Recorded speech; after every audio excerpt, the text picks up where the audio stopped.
Perkin Warbeck was one of the biggest threats to Henry VII's rule because he tried to pretend to be Richard III's son, the Earl of Warwick, and Richard the Duke of York, who was one of the princes in the Tower. Now, Warbeck was trying to attract patronage from foreign rulers, and in many cases did succeed, which showed the fragility of Henry VII's reign. This first started in 1491. Now, before that, he was a male model. He tried on clothes that cloth merchants made, kind of like what mannequins do in today's society. Now, in 1491, he starts to impersonate Richard, Duke of York. Now, this kind of backfires on him because Henry, well, it just backfires on him. After appearing at the court of Charles VIII in France, he flees to the Netherlands. Now, the reason why it backfires on him is because Charles VIII signs a treaty called the Treaty of Étaples. Now, this is because Henry VII invades France in 1492, late in the campaign season. Now, he banks on Charles VIII wanting to invade Italy, and so agreeing to a quick peace. And this is what happens, hence the signing of the Treaty of Étaples. Now, there's a number of things it does.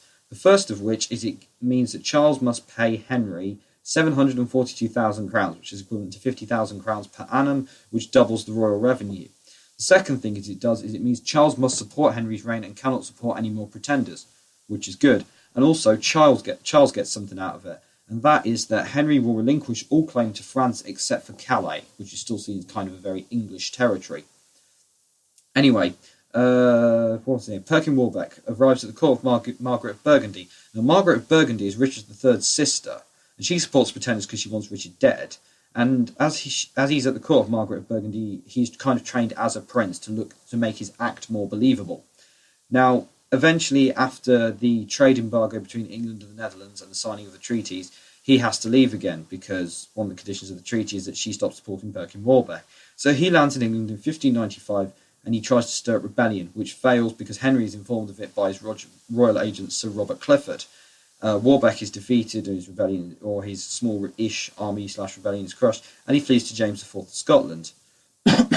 Now, you might think that this small rebellion/army thing that he does in England is, inconsequential. However, the conspirators had the support from Sir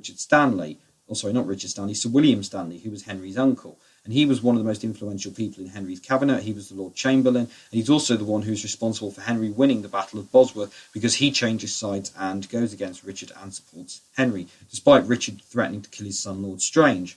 Now, this shows how vulnerable Henry is because he was vulnerable at the place that he should have been most secure.